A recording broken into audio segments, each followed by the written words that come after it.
everyone, I'm Andy and it's welcome back. Mark, I'm back. If anybody missed him or even noticed he was gone, he's been in England for a couple of weeks. Yes, I have. I purposely didn't contact you since you got back for two reasons. One, I don't like you. And two, I wanted it fresh when I heard about your visit to the Amazon Utopia. Ah, yes, it was very interesting. Should we start with that? Yeah. Well, I told you my sister knows my attitude towards Bezos, so she thought it would be perfect to take me into the nub of all evilness. It was very interesting. I'll give it that. It was very interesting. Firstly, they do 6 tours a week. They take about 2 hours to go through, and they're free. It's free. And it's free, yeah, completely free. So it was quite an interesting mix. It was obviously some people who were thinking of working there, who wanted to look around. There were obviously some competitors there who run logistics companies because they were asking very technical questions. And, people like us who were just interested to see what went on. I didn't know quite what to expect. I thought it was going to be more high-tech overall than it was.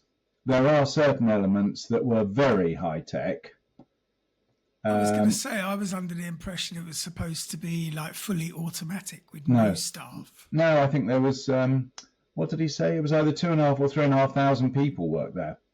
But this place was enormous. We did 1 floor, effectively, and there were 4 basically identical floors doing exactly the same thing. So you really felt like, well, what was that film in the 30s, Metropolis or something? Yeah.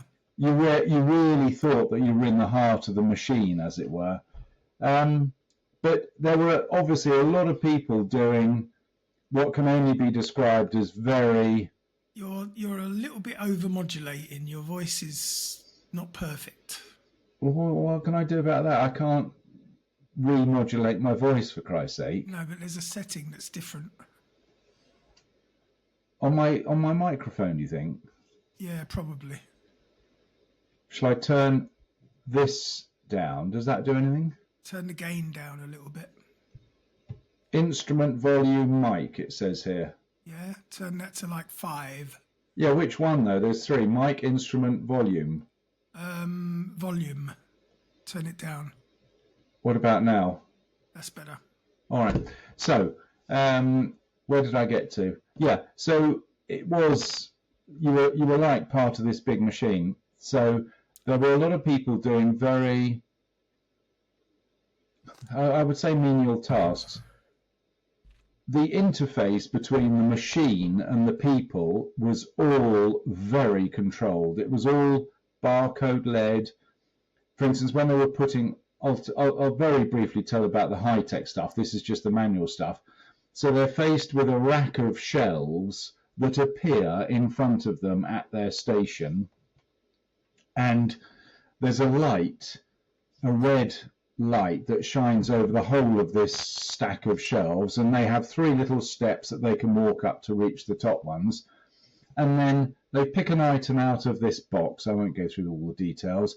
And they scan it, and suddenly one of these boxes will light up. A pigeonhole, in effect. Yeah. And so they put that item in that pigeonhole, and then they pick out another item from a box, and they put it in the illuminated pigeonhole. So that is the interface in terms of stocking the storeroom. And then pretty much the same thing happens when they take the stuff out of these things, the storeroom. And the storeroom was the interesting bit. So they had, I think it was 1,500 of these robots. But the robots are more like robot grass cutters. So they're just low platforms with wheels. Right. And these stack of shelves sit on top of them. So you look through the grate, and you've got all these towers of shelves just moving, controlled by all these robots. And they park in front of these stations, People are loading stuff into them or unloading stuff. And it was pretty mesmerizing. It was pretty impressive to see all this shit going on. And one of the most interesting things was, at some stage, someone discovered that the way to stack shelves is not to put all the batteries in one spot. It was to actually randomly put, if you've got a box of 20 packets of batteries, the 20 packets of batteries don't go in one pigeonhole. They get randomly distributed amongst all of these 1,500 shelves. Right, so there's always one that's fairly close to the packer. Precisely. So you have a much more effective access to all of the stuff that goes on there. So that was, very impressive. And the Did you turnaround. notice at all the brand name of the mechanical side of things? No, I mean it was too deep into it. They did have some robots, label sticking. We had a stacking system that was purely robotic. It was about 10 meters high and 100 meters long. Okay. That was put up by Siemens, and basically we had a robot that would you put a box on it, told it where it needed to go, and it would zoom off and put it on the shelf. Yeah. And then there was millions and millions of crowns worth of equipment stored in this stacking system. Well, the interesting thing, just a couple of basic details, which I thought were quite. 3 million lines they stock in. This was the one in Swindon. It was the second biggest in the UK. There were 33 of them in the UK. So that was impressive. No one was working at a ridiculously frantic rate. Everybody was sort of working at a normal pace. And, people were saying, do you have production targets? Do you have to move certain numbers of products every hour or something? And they said, absolutely, yeah, we do. But the newbies, they get a slower rate and you build up to full capacity, as it were.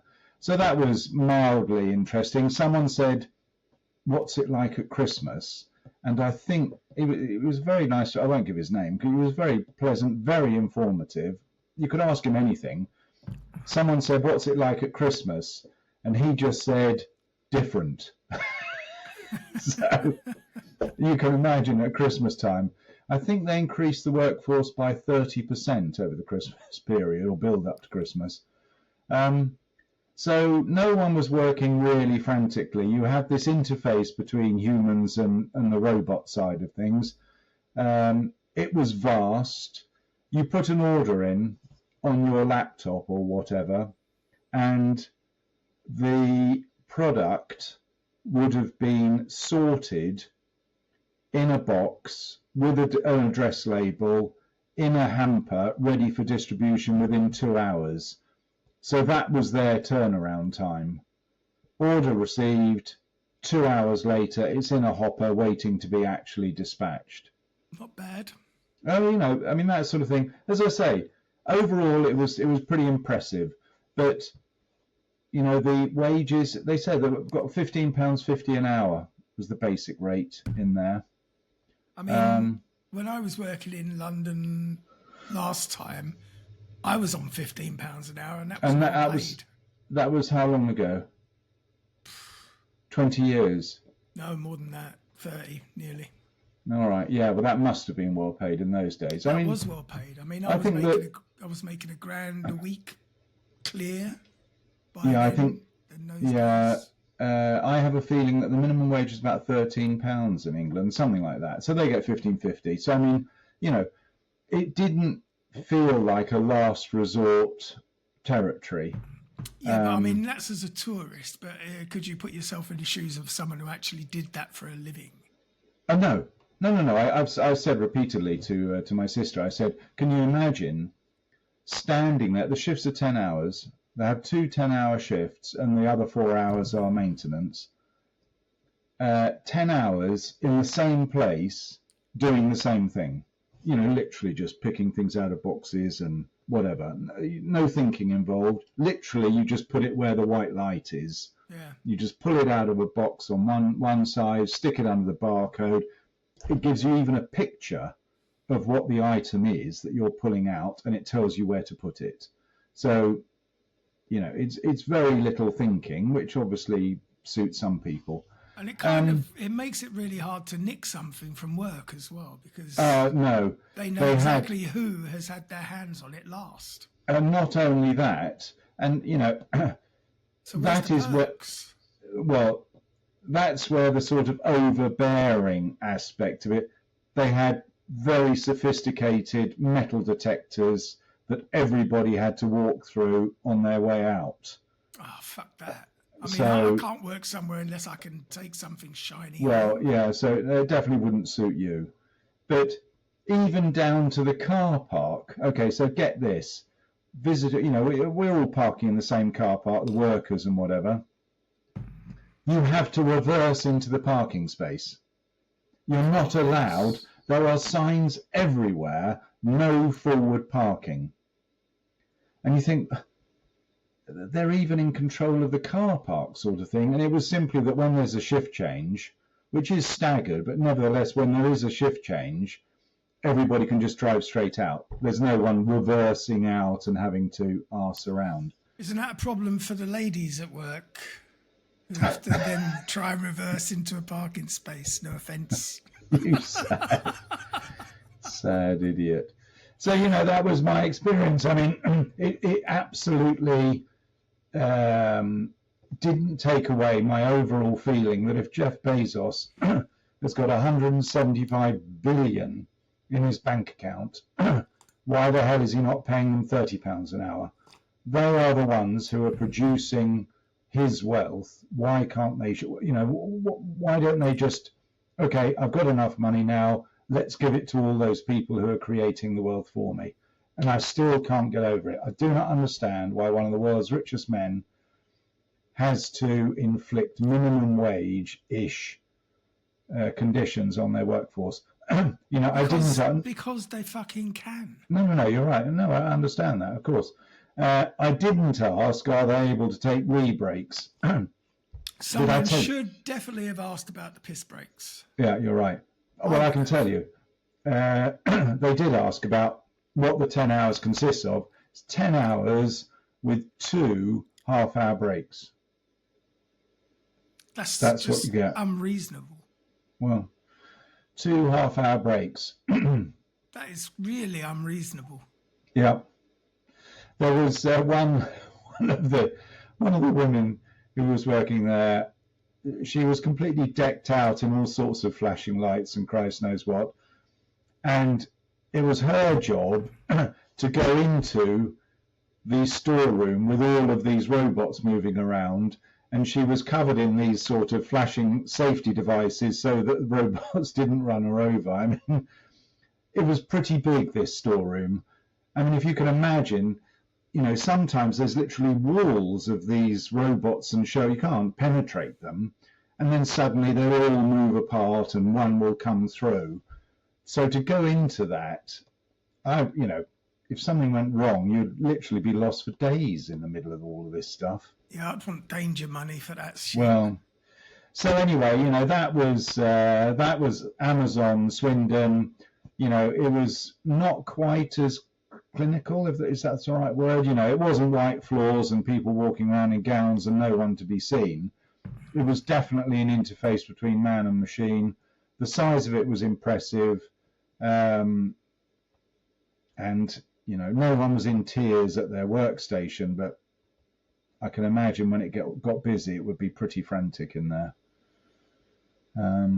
So, yes, and, you know, in contrast to that, on the Sunday in England, I was at a classic, you know, English country pub for a roast beef lunch with a Morgan parked outside when we arrived and an E-Type Jag when we left. It was, you know, the archetypal Sunday pub lunch in the middle of the Cotswolds. It was, you know, so it was a good contrast. That used to happen outside my local pub in London as well, but mostly those cars had just been stolen.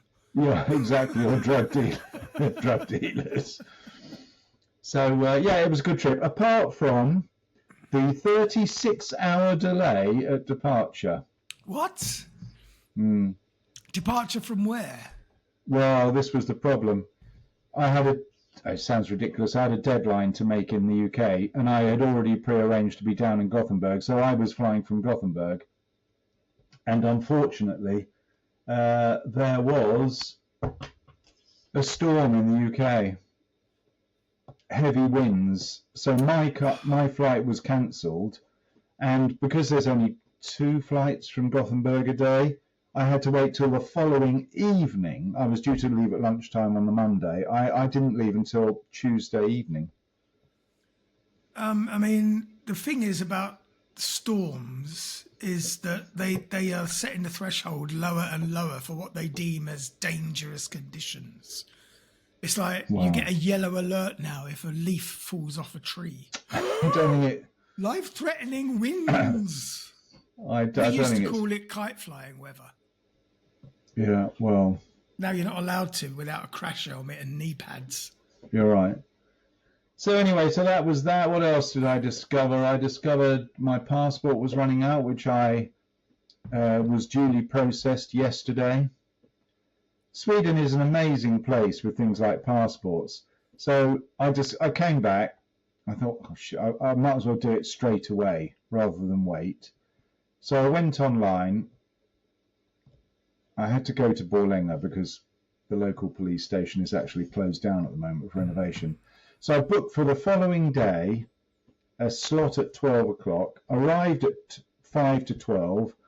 My name or number came up at 12 o'clock. I left at 12:05. 500 krona. Obviously not, but 500 krona, which is 40 quid or whatever it is. And it's ready in 4 to 6 days. I have to do mine actually because mine is expired. Well, I would definitely have a valid passport. Yeah. In these times. We can go on to that. Where am I going to go? You don't know. That's the point. You need to be able to travel. And unless you want to be a boat refugee, boat person without documents. Well, at least I'll get a house. And if they want to send me back to Sweden, they'll give me a credit card with £2,000 on it, apparently, if I'd voluntarily go. Yeah, well, we know that's all bollocks. And that is rampant in the UK at the moment. I think I was there, or maybe arrived just after it. 130,000 people joined a demonstration in London with that fellow Tommy Robinson. Yeah. 130,000 people were filling the streets around Trafalgar Square to listen to Tommy Robinson. Well, I think it was more of, for a lot of people, it's just a day out. Well, there was, I can't remember if it was that demonstration where there was, obviously a lot of argy-bargy. Well, talking about argy-bargy, or maybe we've talked about it before. Did it happen before I left? Because I seem to remember talking to you about the guy with the Union Jack on this anti-coloured people march who was queuing for onion barges. He was at a food stall. They were selling onion barges. I think we've talked about it. Good English I think we've talked about it before. Anyway, so, all that's going on in the world, but what is happening in the world is pretty crazy. I'd like to ask your Tesla mate if, seeing all of what's going on in the world, specifically America, he's changing his opinion. Well, what specifically in America? Because the Americans I speak to, as I've told you, have got a different story. No, but that's why I'm so interested. This is why it's such a conundrum in my mind. I can't understand how reasonable people can not react to that ridiculous speech yesterday with Hesketh and Trump saying we want all women out of the military and all this sort of thing. I mean, where do they live? 1950 or something? It's just ridiculous. And he's actually introduced as the Department of War now. That's how he's introduced. This is the Hesketh Department of War. Why aren't the alarm bells ringing? Why aren't they thinking, hang on a second? And Trump saying, I know you can't because he's not coherent anymore. But when he says we want to deploy troops to cities in America so they can practice their tactics. What? How can you Practice on Americans. Yes, he literally said it in his speech. So why is it normal Sorry, people didn't in mean the to state? shoot you, but we've got to practice. Yeah, but that's literally what he was promoting. So it's really amazing that, you speak to obviously a lot of Americans, and of course I understand, politics is a bit of a religion over there, and if you're born into a Republican family, you're going to stay there for probably most of your life. But there must be people who the alarm bells have got to start ringing. Well, Well, no, why aren't there's they a ringing? reason for that. There's a reason for that. And as you know, because we discussed it many, many times before, it's called mass hysteria. It's contagious. People get caught up in an idea and it spreads. And that is, funnily enough, what we're going to talk about today. No, please tell me, not American politics. We have enough of that in the preamble. No, we're going back to one of our favourite subjects of witchcraft. Witches. Yes. Oh, are we? Yeah. Oh, really? Excellent. Today we're going to talk about the history of witchcraft and how basically it was Christianity and maybe misogyny that turned our revered healers into wicked pariahs with hooked noses and pointy hats. Since we're going back in history, as a matter of interest, did they have similar things going on in Islam and Hinduism and all of the other religions of the world? Yeah, of course. Yeah. I mean, even as far back as Egypt, you'll realise that most of their deities in the early days were female. There's a reason for that. I was just going to say, I thought they were quite diverse in Egypt. I thought they had plenty of women queens and things. Yes. And that was when women were revered as well as powerful. That's what I mean. But that all changed. Oh, did it? The same as with the faith healers and the herbalists in the European countries in the Middle Ages. They became witches rather than healers. Yeah, but in the Middle Ages, you could understand that was as a threat because it was a threat to the religion, to the Christian, the monks and the priests. Who came along after, by the way. Well, not in the Middle Ages. That was well into. No, but I mean, the thing is, the Christians were after the healers. Healers were absolutely, absolutely, no, that I understand, and they posed a threat to the authority of the church. We want to change people's beliefs, and we're going to indoctrinate them into our religion. That means that you people are obviously evil and run by the devil. Well, witches, I mean, I don't know if it's just the word, the language we're using to describe them, you automatically think of them, I know they're white witches, but you're automatically thinking of doing nasty things. Well, Has that always been the case? No. I mean, this is part of the demonization. They are, technically, a witch is a fearsome being in fairy tales and myths. They've carved out a home in almost every culture across the world and every time frame. All right. And the witch basically represents the dark side of the female presence, in that she has a power that man cannot control. Ooh, we don't like that. No. So while the witch often conjures up depictions of aging, ugly, hook-nosed women hunched over their cauldrons, inflicting toil and trouble on the masses, history tells us that their origins are, of course, a lot less sinister. Well, they were lookers. They were lookers because they... Did you say? Lookers, I said. They were good lookers because they had power over the men who desired them. In fact, those who we consider to be witches were once healers and very hallowed members of their communities. According to a lady called Carol Fontaine, who is, and I say this with much mirth, an internationally recognised American biblical scholar. What was her name? Carol Fontaine. Doesn't sound American.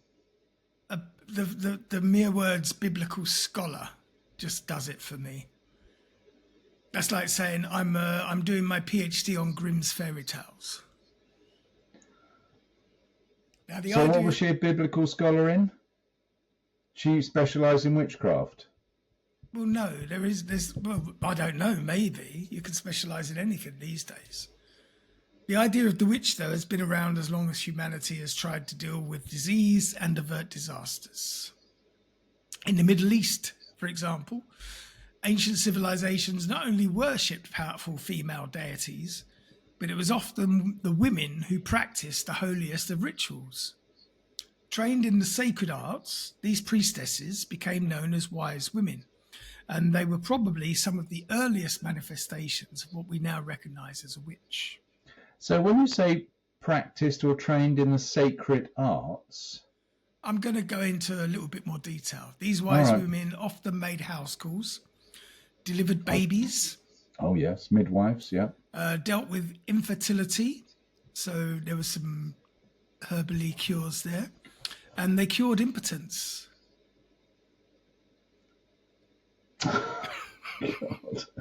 We call them fluffers today. According to Fontaine, what's interesting about them, she said, is that they are so clearly understood to be positive figures in their society. No king could be without their counsel, and no army could recover from a defeat without their ritual activity. No baby would be born without their presence. So how did the benevolent image of a wise woman transform into the malevolent figure of the witch we know today? I'm going to tell you. But first, I bet you are. I got a bit of news. Oh, we've got a sponsor. We have got a new Patreon. Oh, excellent. And it's my mate Kevin. All right. We know Kevin, don't we? Well, I do.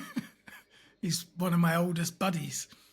Oh, I see. So, all right. So we don't know him from here because you mentioned Kevin before, but that's because he is an old mate of yours. Yeah.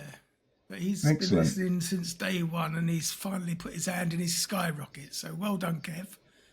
Well done, Kevin. Much appreciated. But anyway, back to the story.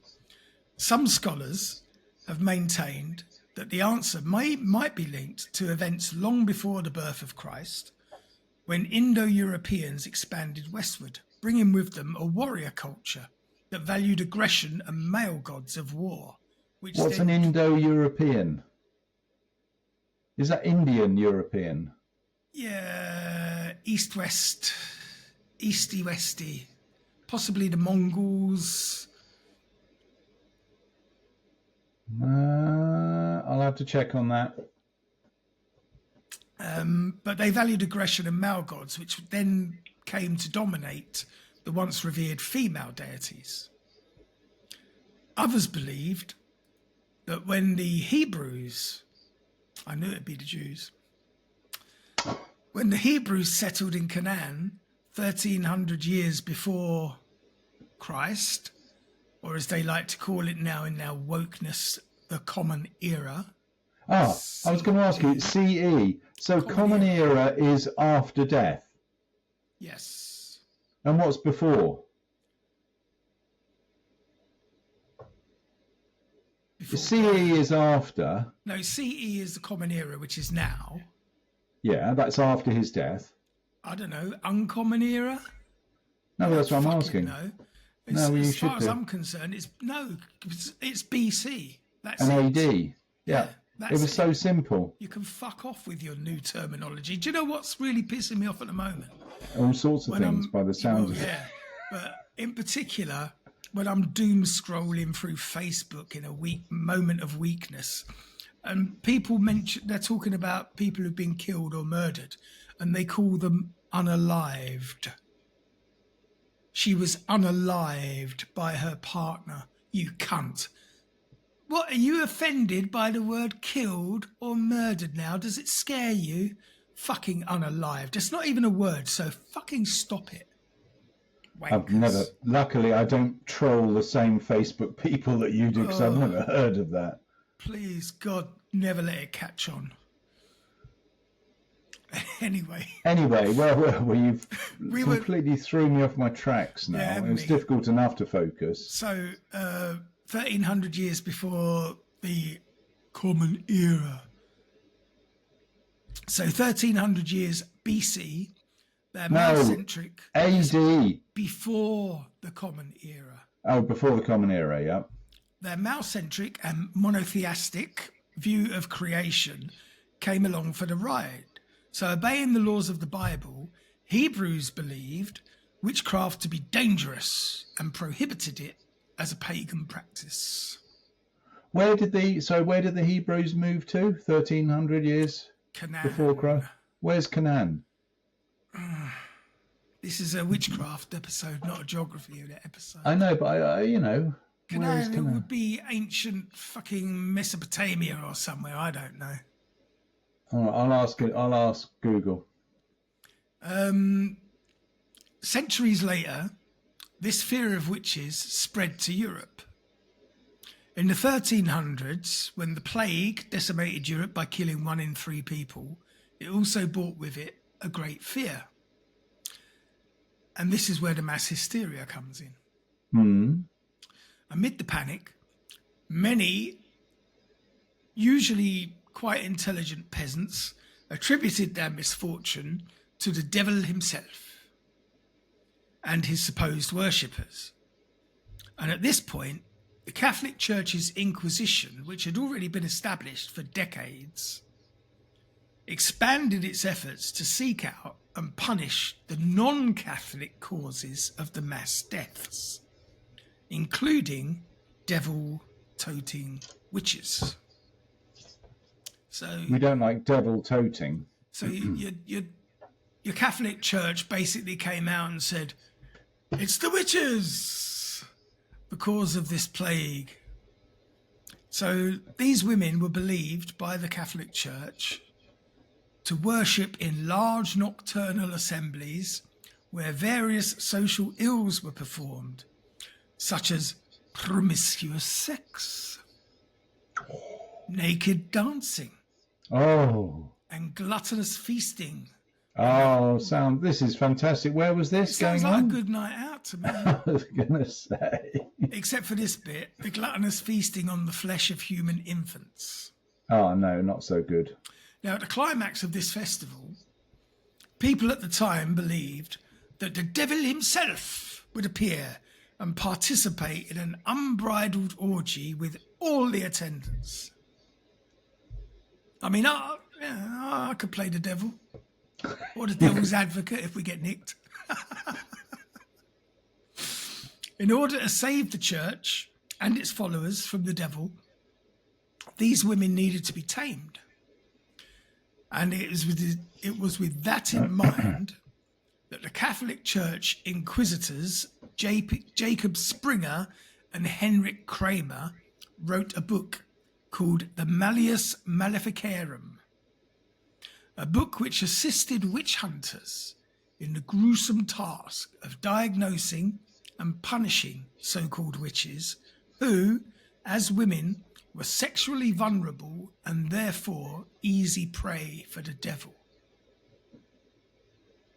And usually their uncles, fathers, brothers, and any other relations at the time, it could be said. So it's quite interesting that the masculine patriarchal sort of idea actually came from the Indo bit of Indo-European, and then the Catholic Church really embraced it. We thought, this is fantastic. It gives us a perfect. Exactly. Their purposes. So I wonder if they exported back the witch bit. So of all of the things that they could have taken back with them, these Indo people, it was witches. Yeah, they could have had silks, gold, diamonds. Exactly. Witches. Oh, we'll have the witches, please. How much is the witches? How to oppress women in our society. Oh, that's a fantastic idea. The fucking monks who wrote this book. Well, they were monks, were they? Yeah. Well, they have to have been, because they were the only writers in those days. I can quote you a couple of lines. Go for it. What else is a woman but a foe to friendship? Mm-hmm. They are evil, lecherous, vain, and lustful. All witchcraft comes from carnal lust, which is, in women, insatiable. Mm-hmm. Have they never I'd met like- me? I was going to say, I'd like to meet one of these women whose sexual lust is insatiable. I'm the biggest wanker I know. Fucking insatiable. So sorry, when was this book written by these monks? Oh, in the 1300s. So how is it, sorry back to Trump, but how is it that we've got people like Hesketh who's basically promoting the same ideas in He's probably 2025? got a digital copy on his Kindle.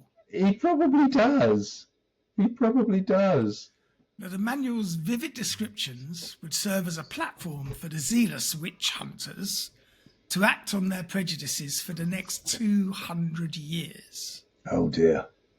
At the time, Malleus Maleficarum was second only to the Bible in terms of popularity. So, sorry, Andy, you know we've done the witches before, Witches of Eastwick, the Mora witches, and what was the American one, the Salem. famous Salem. So when was that? Oh, Salem was at the end of the 1600s, I think. So it went on for more, if this is 1300, it did go on for more than 200 years, Well, actually. I didn't More say like, 1300 exactly. I said 1300. no, fair enough. But so, yeah, we're in the right. Yeah. Carol Fontaine also notes that while there had been witch hunting manuals prior to Malleus Maleficarum, this particular book was the first to associate a specific gender with witchcraft. Mm. By the end of the 1600s, the witch hunting hysteria in Europe reached its peak. Ah, yes, we've done that. Yeah.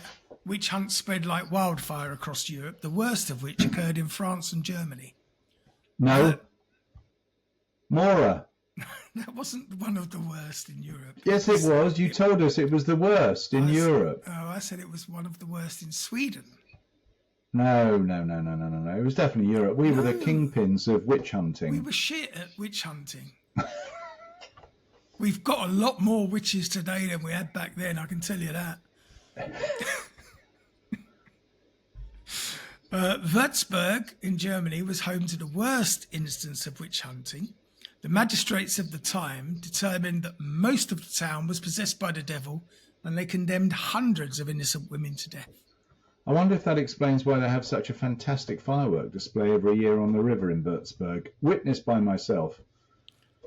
Was there any witches being burned? I don't know, this maybe. firework display? Maybe. Because that would have been a topping on the cake, as it were. Yeah.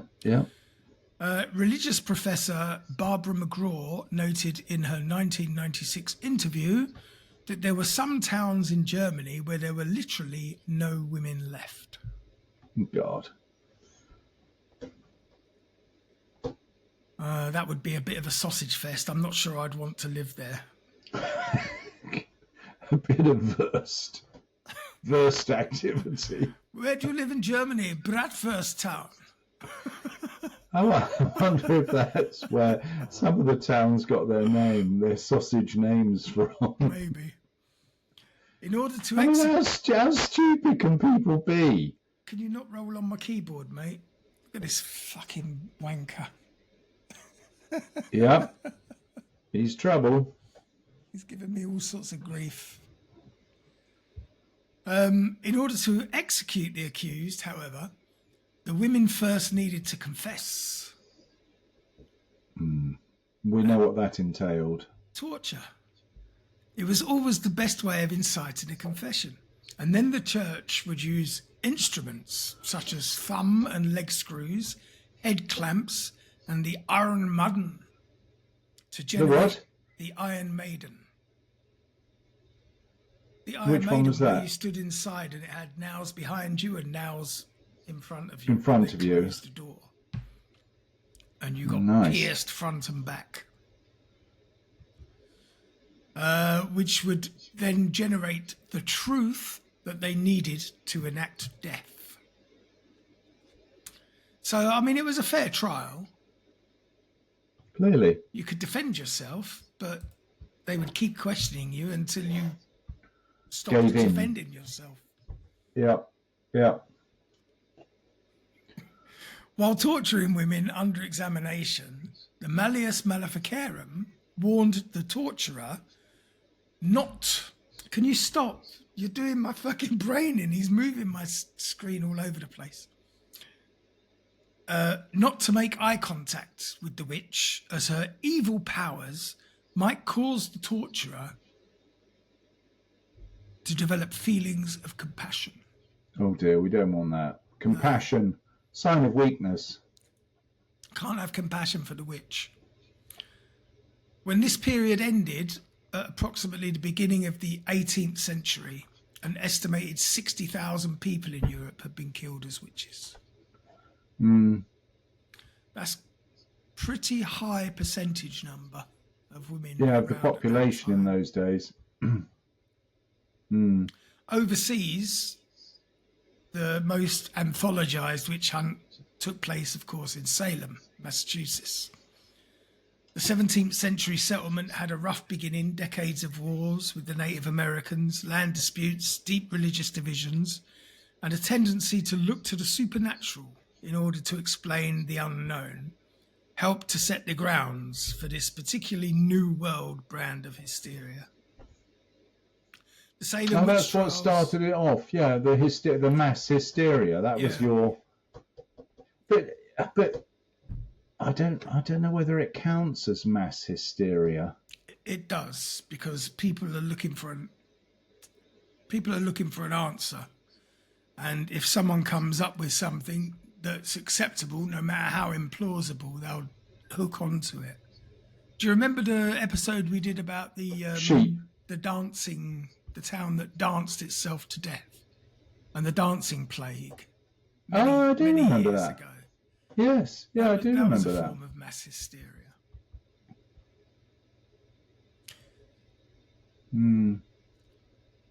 The Salem witch trials began in 1692, as I said, the end of the 1600s, in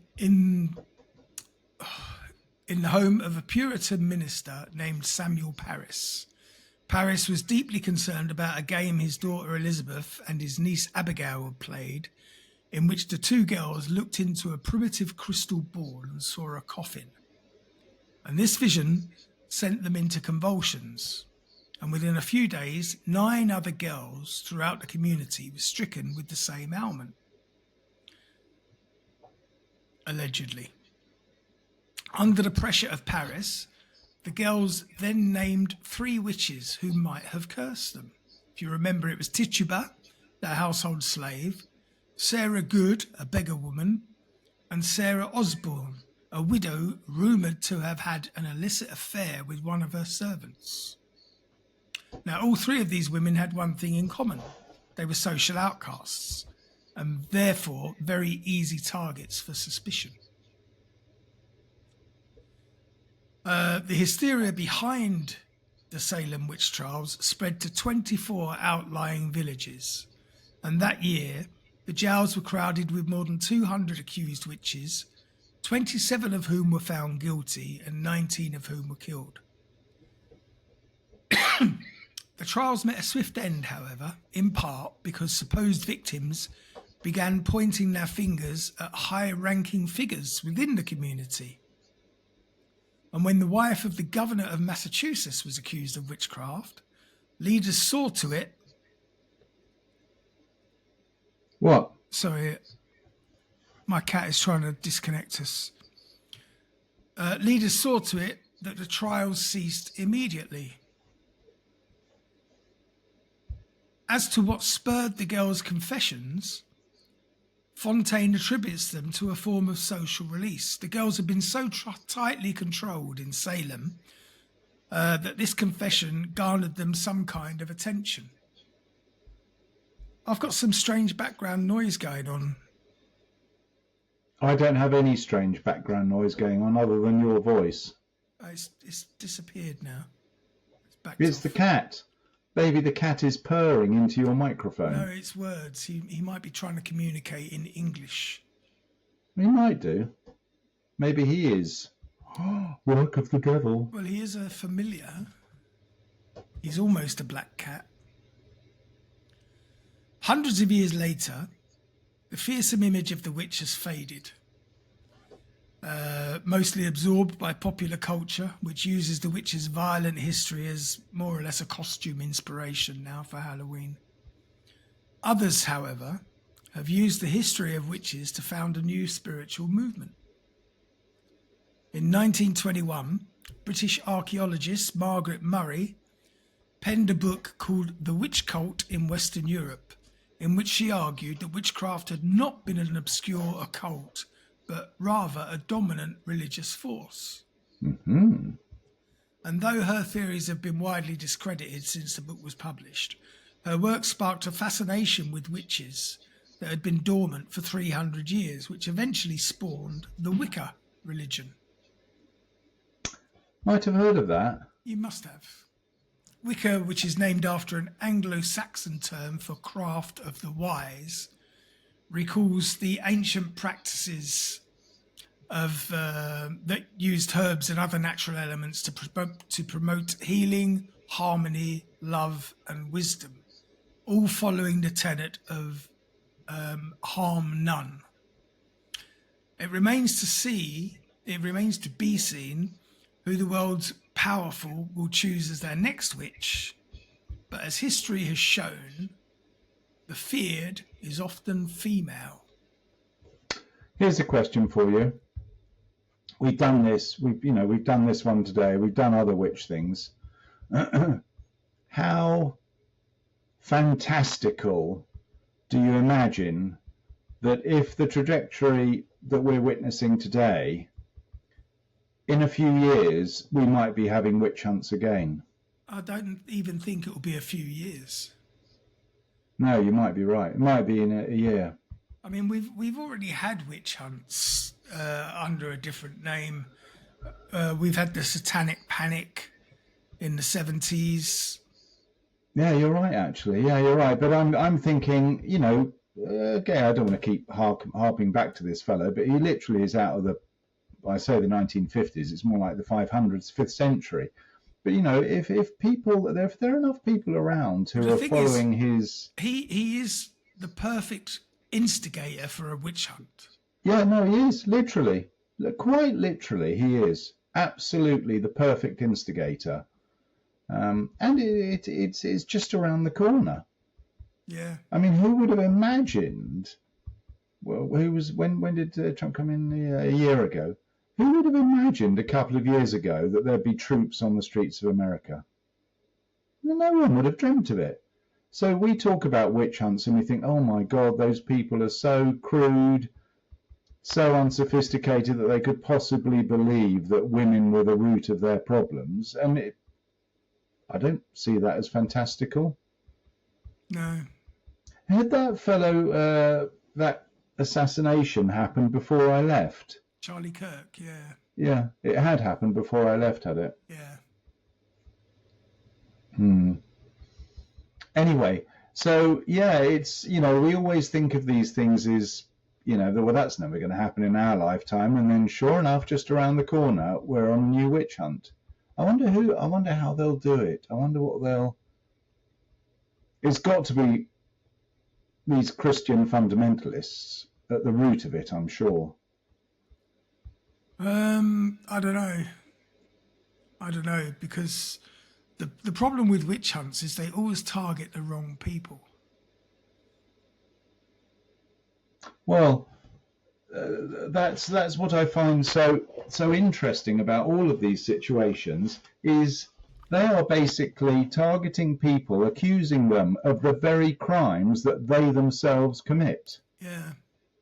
Debauchery and all that sort of thing. It's always the people who are saying, oh, this is terrible, we've got to string them up, that suddenly you find out they've been abusing women and children for years. I mean, it's just... I like nothing more than a good window wank on a Sunday morning, but I will never, ever be vilified for it because I'm a man.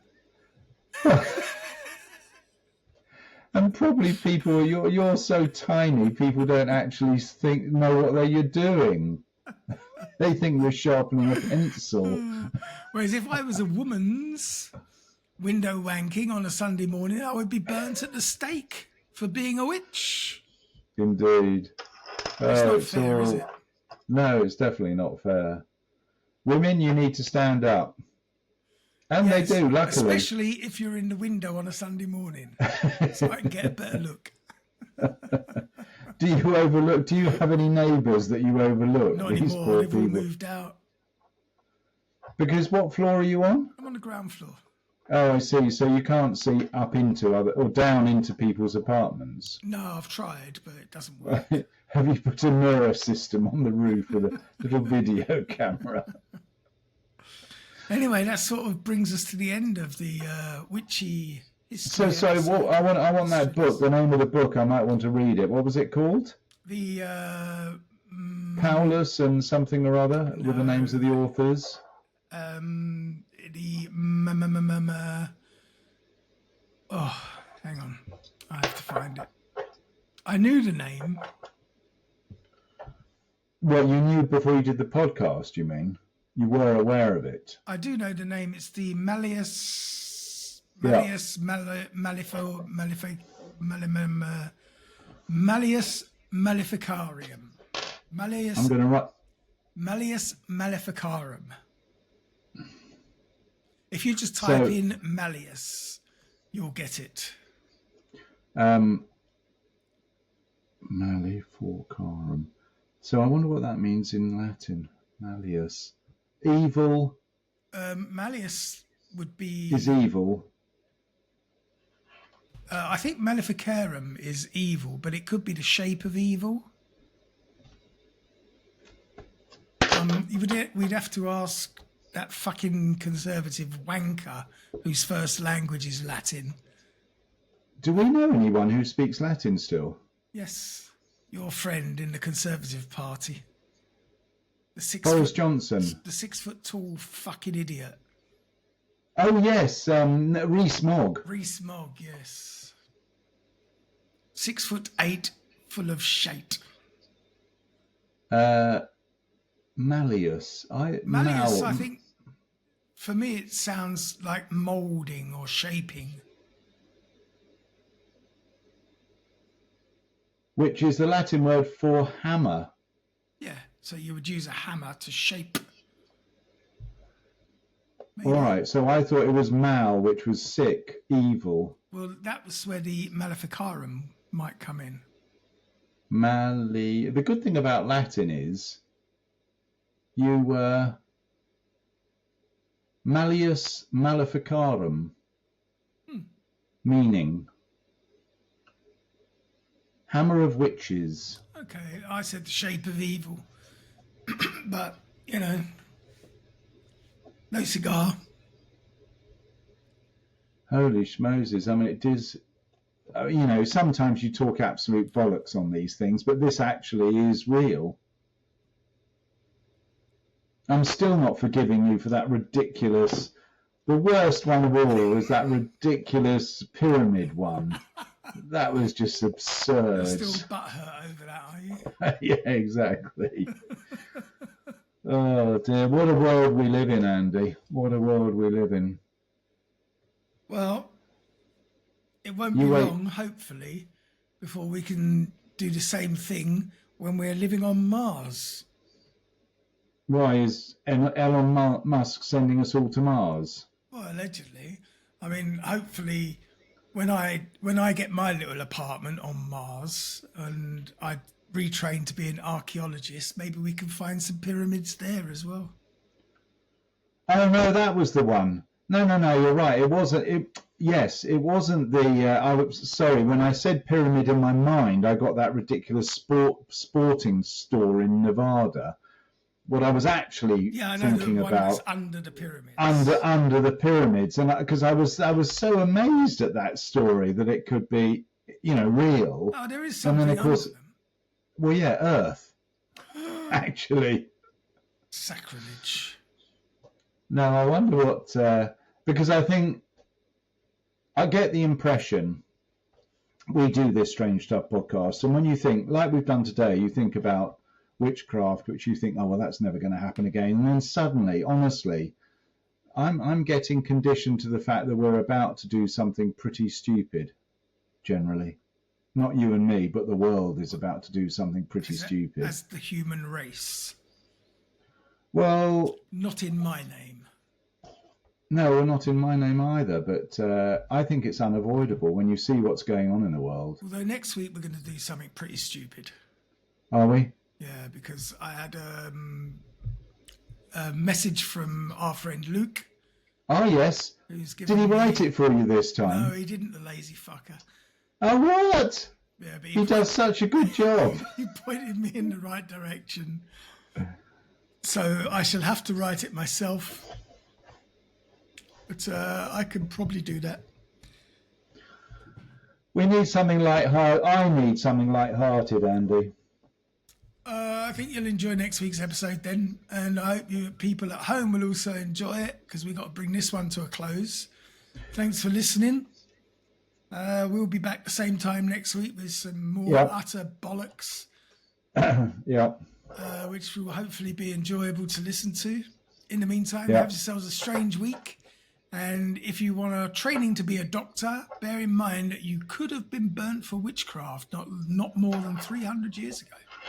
Well, it was a bit more than that, but anyway, yeah, you're right. Yeah, good. All right. Cheerio to everybody. See you next week. Bye for now.